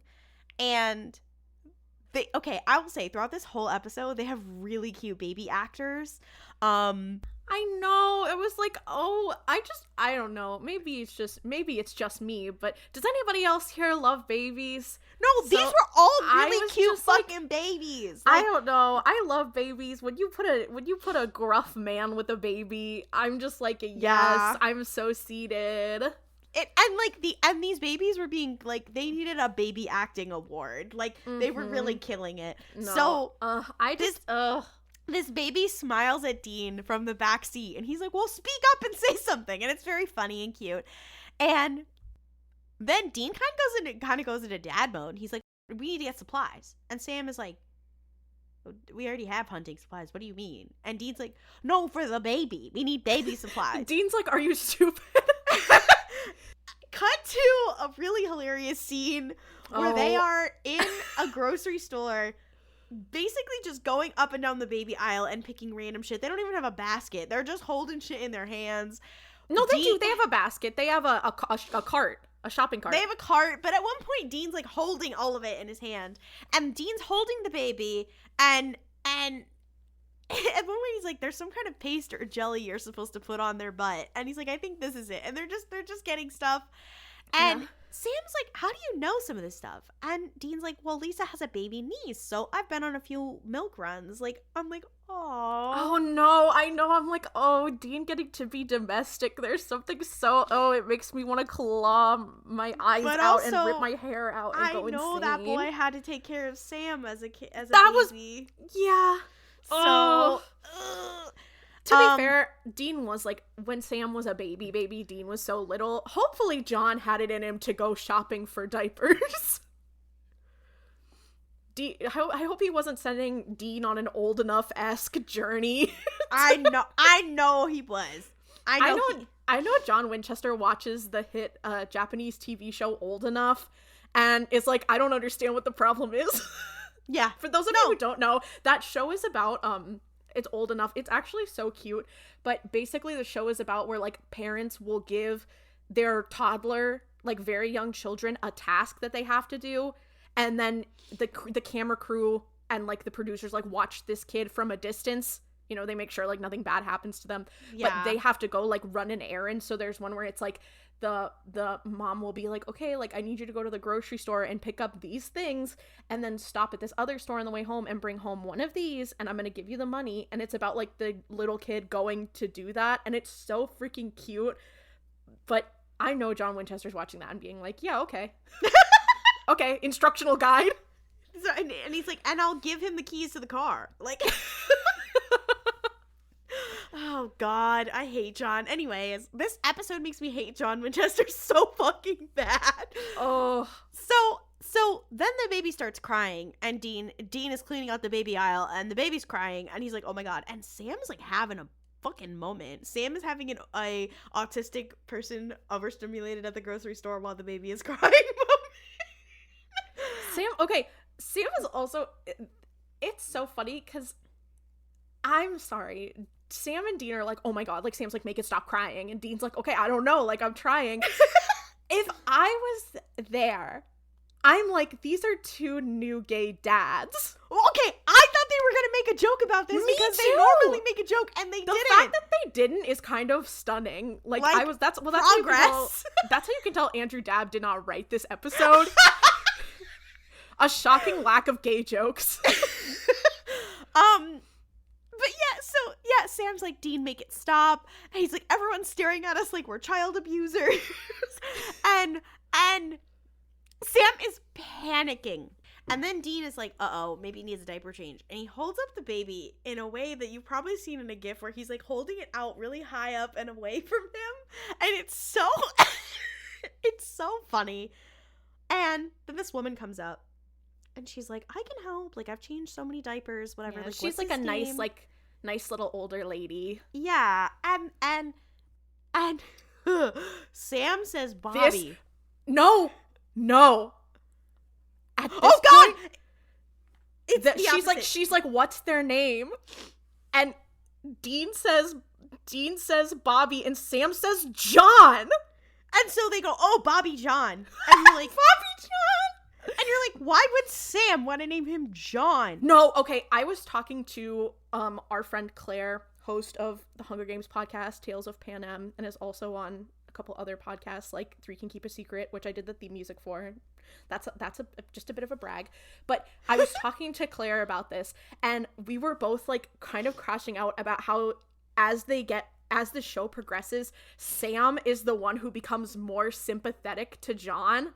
And which Sam doesn't is like, fucking make any sense. Well, no, it kind of, I mean, I think it's wrong. I think he's wrong, but I understand why, because he was not the one who was getting the brunt of John's like abuse, because it was going to Dean. So he's kind of getting to the point where like sometimes he has this argument where he's like, oh, you know, like Dad was wrong and he treated us poorly, but like he was doing the best he could with the circumstances that he had. And whereas Dean's like, no, he ain't. Dean's the one who's like, as he's growing, becoming like deprogrammed. Yeah. Being like, wait, Dad actually like really fucked us up. So it's just so interesting, Sam being, because I feel like we had this same conversation where they were talking about like naming a baby or something, and Sam said John before. Like, this is not the first time something like this has happened. I just don't remember what the other time was, but like, Sam growing more sympathetic to John because he was John's favorite, even though he didn't know it, kind of drives me insane. Yeah. So they're like, Bobby John.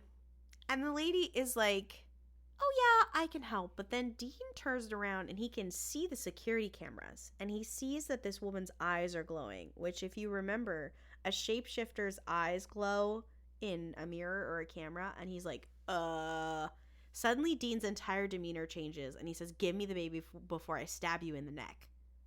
Because he had handed her the baby. And suddenly she starts running with the baby, and he tackles her to the ground and is gonna like stab her with a silver knife, and then he gets tackled by security, and she starts yelling and she's like, he's hurting me, and they're like, oh shit. So at this point, just so we're clear about the location of the baby, Dean runs up, grabs the baby, gives the baby to Sam, who runs out to the car. Dean is trying to stop the shapeshifter when she's like, oh my gosh, she's hurting me. And then security shows up. So the baby is safe. The baby is safe. But then Sam and Dean run out, and they're like, we gotta go. Like, they're gonna call the cops on us.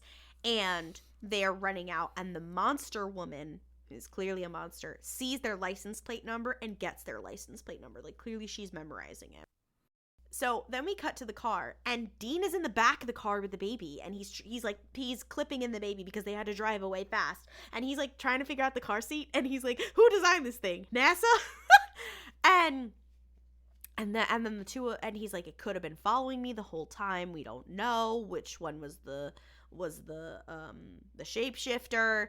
And Dean is sitting in the back of the baby. This is such father behavior. And then we cut to the shifter is now a police officer asking about the car by the license plate number on the radio. And it cuts to the real police officer dead in the seat. And then we cut to a motel. Dean is now changing the baby's diaper. And he says, this is like diffusing an IED with poop. Oh. Yeah. And then he picks up the baby. And he starts humming classic rock to it. He's like humming Smoke on the Water to it. It's just like how his mom was humming the Beatles to him when he was a baby. Oh. It's so fucking dark. And meanwhile, Sam is completely detached, and Sam's like, Dean, you're just gonna make it cranky again. But Dean gets the baby to sleep. And Sam's like, you're actually not awful at that. And he's like, you're kind of giving a Dr. Huxtable vibe. You're really bother material. And I was like, oh, well, in the sense that. And he's like, yeah, well, I've had some practice over the past year, and especially with Ben. And he's not my kid, but I feel like he is. And I was like, okay, first of all, Ben is like 12. So I don't know how that helps you with a baby, but he also said, though, he has this line, and this like drove me crazy, where he's like, like, I've been taking care of Ben, and he's not my kid, but he is my kid. And he says, I'm like, and the fact that he's not like, he's like my kid, he's like, well, he kind of like, he is my kid. I'm like, I'm gonna do something drastic. No, and then he says, I kind of feel like I had the chance to do something different with Ben, with the way that we grew up. And I was like, oh fuck. Because also, the thing that gets me is so crazy is that Sam obviously knows, like, them growing up was hard, but he doesn't remember it being as hard as it was because Dean was there to make sure it wasn't for him. He was literally a single mom who works 2 jobs, who loves his kids and never stops. He's like, Dean was a single parent who was also, like, 10 years old. Like, I'm just like, I know he was watching Reba reruns and crying. I know he was watching Reba and crying. Stop bringing up Reba. So, and then Sam kind of calls him on it, and Sam's like, are you sure about that? You're moving them around, you're keeping them on lockdown. Isn't that how we grew up? And Dean's like, oh, fuck, like, you got me. But Dean's like, I'm not shoving anybody into this life. This is temporary. And Sam goes, Dad said this was temporary for 22 years. And you're like, oh no, Jesus Christ. It's so dark. This whole scene is like, oof. And then Sam says, how do you do that and not turn into Dad? It's so dark. You're like, oh my God. So, like, we cut and we get to that Sam has been doing some research, and one of the houses where one of the babies was stolen, the parents were separated, so only the mom died. So they're like, okay, we'll go talk to the dad. And they go to leave, and then the baby wakes up, and they're like, oh, shit, I guess someone needs to stay with the baby. Which I'm like, wait, is the implication that they were going to leave the baby by himself if he was sleeping? I think it was that they just kind of weren't thinking about it, and then the baby made a noise, and they were like, oh, fuck. I think it was also a way to remind the viewer. Yeah. Like, that strikes me as a way that's like, oh, just so the viewer doesn't forget there is a baby here. Yeah. Also, Dean Dean's like, okay, I'll stay with the baby, you go. And Sam's like, okay. And then Dean gives the baby whiskey. It's so really funny because Sam is like, no, like, you need to come. And he's like, unless you have a badge for this one here. Unless you have a badge for Bobby John, I think, fuck, that's funny. I think, I'll have to stay. No, and Sam leaves, but the baby, he's like, come on, stop crying. And then he's drinking a whiskey and he just does the thing where you rub the whiskey on the baby's gums. And the baby stops crying and he's like, all right. It's so, anyways. So we cut to Sam. He's talking to this mechanic at his job, who is the father. And this mechanic is like, yeah, so I filed for divorce because my wife cheated on me. And I know that baby isn't mine. And they basically go through a whole thing where he's like, yeah, because we hadn't fucked in a while, but she says we did. Also, I believe this actor did play Scott Summers in X-Men Evolution. That's which was crazy. Very crazy to me. Also found out that he, like, passed quite recently. Oh. I'm like, I'm sorry about that. That's such a shame. Shit. Yeah. So he's like, and Sam's like, what do you mean you don't? And he's like, yeah, my wife claimed that I came home from a work trip or from a fishing trip with my buddies or something. And, you know, we got it on, but we didn't. I remember that. And Sam's like, well, Sam's walking away. He was he was like, I was at a softball game and she said I came home early, and then no, I didn't. Yeah. And so Sam's like, okay, so we're dealing with a shifter here, which means that the baby is the shifter's baby. Cut to, the baby starts crying and a big splatter happens. And we see, I don't know if you guys remember what the shifter stuff looked like when they have appeared before, but it's basically like gloop kind of that is like skin and stuff, and that stuff is all over the walls. And Dean sees it and he's like, huh? And he goes over there to pick up the baby. The baby was white and now the baby is black. because the baby on the box of diapers that they bought is black. It is the same baby that he has seen on the box of diapers. Yeah, so shifter baby. And suddenly, and now Dean's like, oh my god, he's like, and he's trying to calm the baby down and trying to get him back to sleep or whatever. And then suddenly he hears a knock on the door. And it's supposed to be somebody who works at the motel being like, hey, we're getting complaints. And he realizes it's the police. And the police is like, hey, we're getting complaints. Is everything okay in there? And he's like, oh, no, like, we're fine, whatever. And suddenly the door is forced open. It's a police officer. It actually isn't a police officer. It's the shifter as the police officer that we saw earlier, who starts attacking Dean and says a child should be with his father. And Dean goes, well, not seeing the family resemblance because the shifter right now is white. Gagged. He gagged him. And then Shifter says, well, the child should be with our father.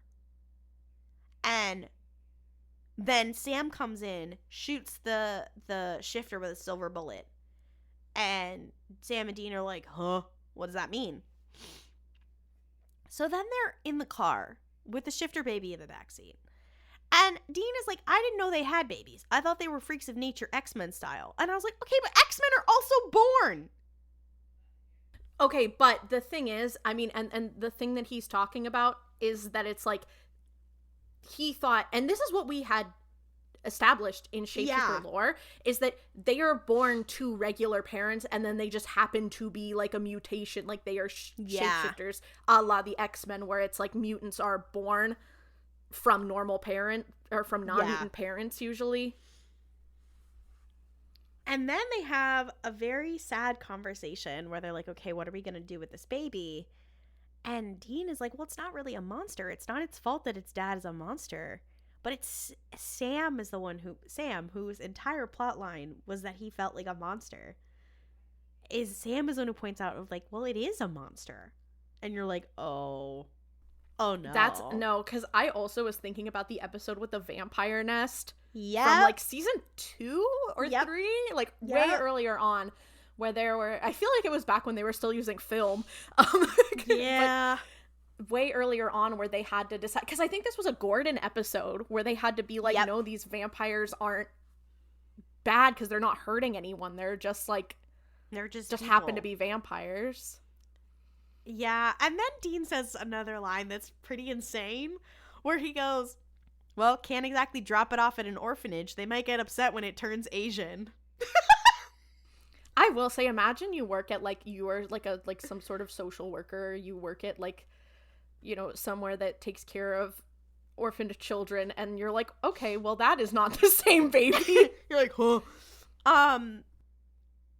But Sam's like, you know, Samuel, he'll know what to do.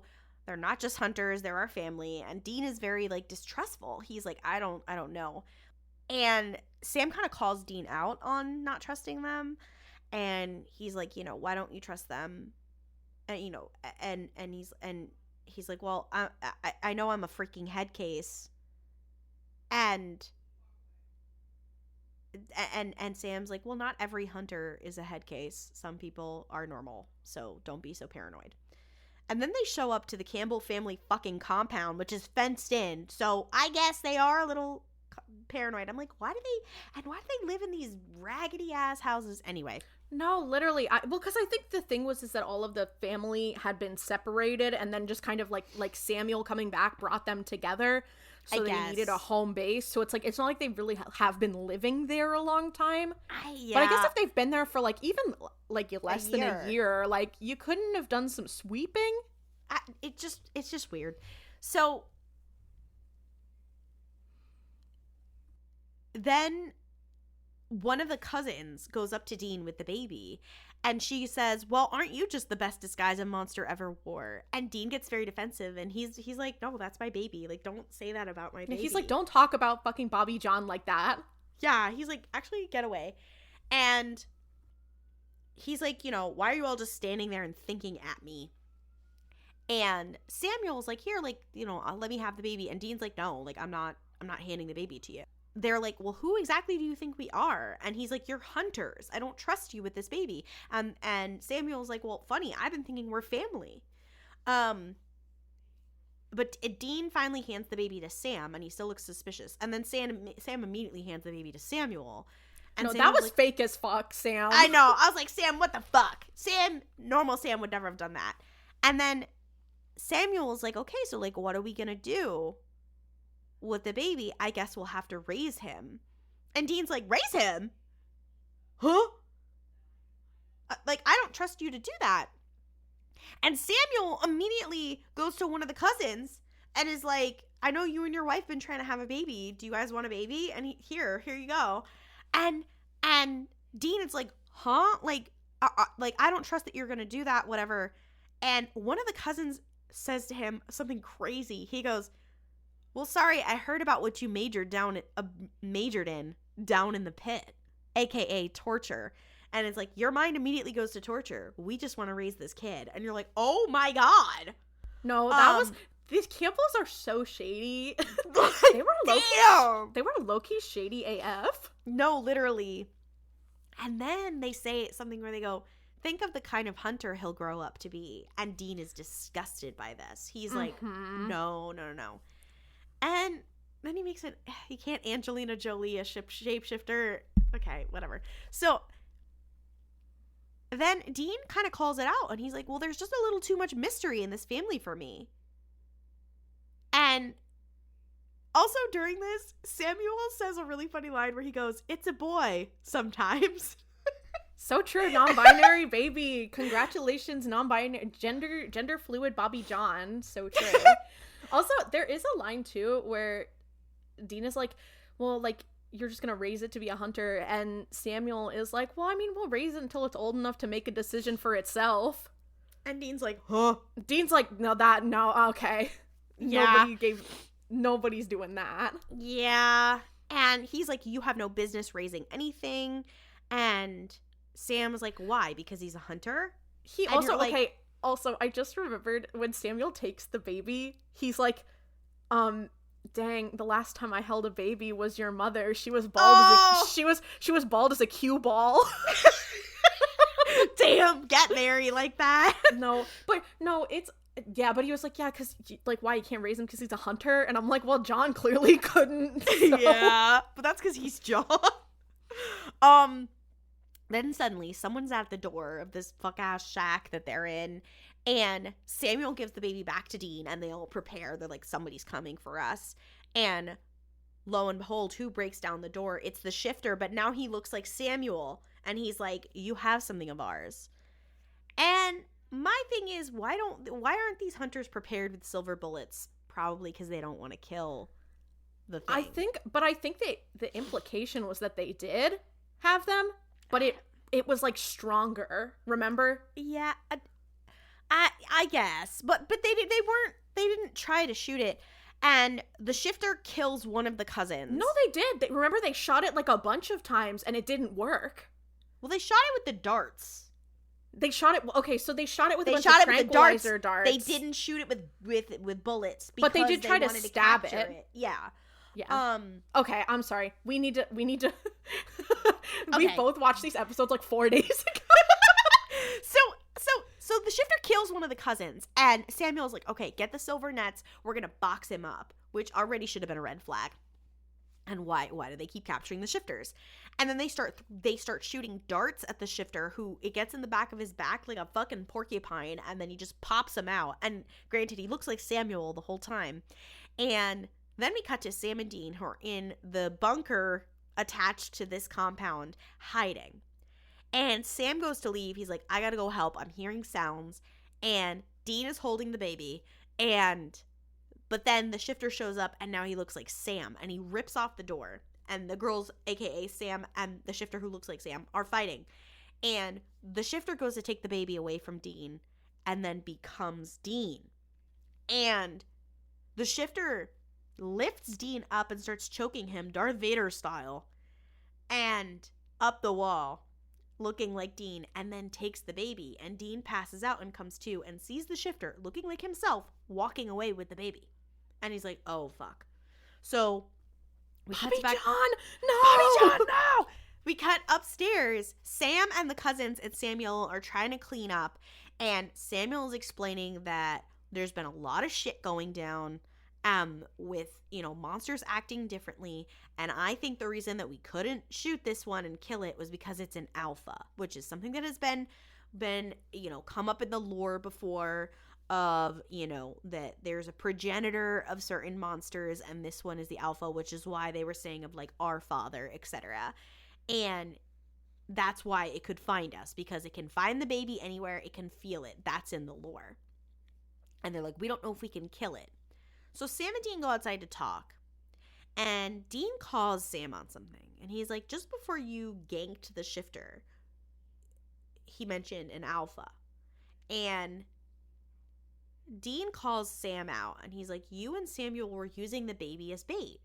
That's suspicious. That's something Sam wouldn't usually go for. That's something I would normally propose. Yeah, but because Sam just as a reminder, when Dean was when they were in the motel room and Sam came in and stopped the shifter from taking Bobby John initially, he was like, the baby should be with our father. And Dean's like, how much of that did you hear? Yeah. Because if you knew 2 + 2 was 4, something's not right. And Sam doesn't admit to anything, but Dean's like, because normally it would be Dean who would be proposing, let's use the baby as bait, not Sam. So, which I do take issue with, because I don't think Dean would have done that. I think, here's the thing, I think that this is either an interesting writing choice that says something about the character, or they're just like, whatever, because I think Dean sees himself as someone who would do that, as someone who'd get to the bottom of it, but I don't think he would. Yeah, that makes sense. So then we cut to Samuel is in the compound, and he's on the phone with someone, and he just says, yeah, we'll find a way to catch the alpha. Yeah, I'll bring it right to you gift wrapped. Whoever he's on the phone with is pissed at him, and he's frustrated because clearly they couldn't catch it. And can I say something about this scene?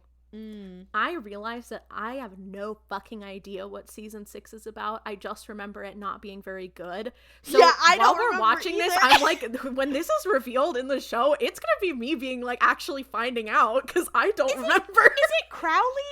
No, I don't think so. I don't remember. Is it? And you know what? I don't remember, and I don't want to know because I want some joy and whimsy. Is it Lilith? I think it might be. I don't know. I don't remember. We'll find out. I don't remember. And you know what? I'm not gonna look it up because I want to be surprised. Yeah, I don't give that much of a fuck. I want to be surprised. So we cut to Lisa and Dean. They're unpacking. They're wondering where Ben is, and he's out supposedly riding his bike. And Dean looks terrified by this.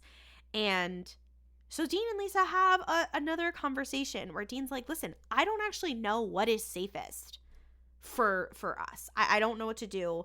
And Lisa calls him out, and she's like, you know, and then Dean says, "I've been acting like a prison guard and like John, and you tell yourself you're not going to be something, but you end up being that." And I was like, "Oh God." And Lisa's like, "Okay, I don't know what's safest either, but I know you're not a construction worker, you're a hunter, and you're white knuckling at living like this. And you act like what you are is some bad, awful thing, but you want to help people, and you want to be in both places, and you should just go." And he's like, "No, I want to be here." And she's like, "Do you?" And so she said, she's like, "I'm not going to have this discussion every time you leave. I need you to go." And then she's like, and he's like, I don't want to do that." And she's like, "Okay, well, if there's some sort of rule that has to be either or, then let's break it. You go, you hunt, and you come back, and we'll be here." And then Dean gets the car back out, and clearly he's going to go join Sam, and then the episode ends. And I just have to say, I love that sentiment from Lisa, but also hunting doesn't make any money, so like, where's the income Also, gonna go? Play Long Distance by the Naked Brothers band. No, literally. Because long distance relationships will kill you. The idea of, it drives me crazy too, because in the end, I mean, isn't saying like I have to focus on being a hunter instead of my family also what John did? Mm-hmm. Like, it's like, Dean is destined to become like he is destined to follow in John's footsteps in so many ways, and it just makes me hate John Winchester so much more for putting him in this situation. And the show does eventually like acknowledge that this is something that God is writing for him over and over, and that's why he wants to break out of the cycle, because he doesn't want to be like his father. And the show sometimes gets towards that point, and that's why I was really happy in like the last few episodes of the like final season that they finally kind of got back to that, because the show wants him to do that so fucking bad, and that's against his nature, and he says it. It drives me. Also, it's again another thing of Lisa being like, dude, she's very slay. She's too good. She's awesome. She love Lisa. Too hard. She's like, I'm sorry. No, because this is something that I feel like network TV always lacks. And it's like a person to be like, hey, here's like the regular normal thing that a normal person would think. No, literally. Like she's so obscenely normal. But it's kind of a breath of fresh air. Yeah. So I really like Lisa. I'm just sad about where she ends up. But don't fucking remind me. Don't remind me. I think it is very much like the first part of this season is pretty interesting and opens a lot of stuff, but it just drags on and ends up becoming something that it didn't need to be. Yeah. And again, I feel like bad because I don't really remember what happens in this season, but I remember feeling that while watching it, and everything I have read about it says that, and I remember feeling that, so I'm like, I know that's what's true, but it just drives me crazy. Yeah, also just Dean with a baby is so... There's something so crazy to me about that. I just remembered that Sam has an unnamed son. Fuck, I forgot about that. At the end of the show. Unnamed blurry son and wife. Oh, Sam's Wait, unnamed... no, he's not unnamed. His name is Dean. Is it? That's what okay, I haven't seen it, so I don't know. His name, yeah, what am I not even saying? Because I remember seeing it and being like, this is so fucking stupid. Unnamed wife, isn't he married to, what's her name? Eileen? Yeah. Well, here's the thing, is because of COVID, he was supposed to be, but it's never confirmed. Okay, well, I'm just gonna assume it is. That's what we wanted it to be. Oh god, Sam's son Dean. At least it's not like, at least his name isn't John. Maybe it's Dean, Bobby, John. Dean, Bobby, John, you are named after the 3 bravest men. Please. That's kind of what I was giving, unfortunately. It's so sad because I'm like, oh, I yearn for Dean being able to live a normal life. Someone's got to get that man pregnant. We need to do it. I mean, Cass is trying. He's got it. He needs to. He better hurry up. He doesn't have that much time left. We only have like 10 more seasons. Listen, I like the idea that happens in one of the seasons I haven't watched. Like, you're like, yeah, there is actually a really extensive arc about that. Well, if I search Dean Winchester pregnant. Oh, your computer's gonna heat up and explode because of how many results there will be. Do you have any other thoughts on it? I don't, other than we should get Dean Winchester pregnant. Period. Hashtag get Dean Winchester pregnant in season 16 of Supernatural. That's gonna be like the I can't decide if I want it to be the season finale or the mid-season finale. Ooh, yeah, because him having the baby has to be the series finale. That could be the season finale, is the baby being born. Yeah. And then they name it Bobby Singer Winchester. Well, so that devolved. It's evolved a lot, but again, you have chosen to listen to this podcast, so it's kind of on you. But I digress. Thank you for listening.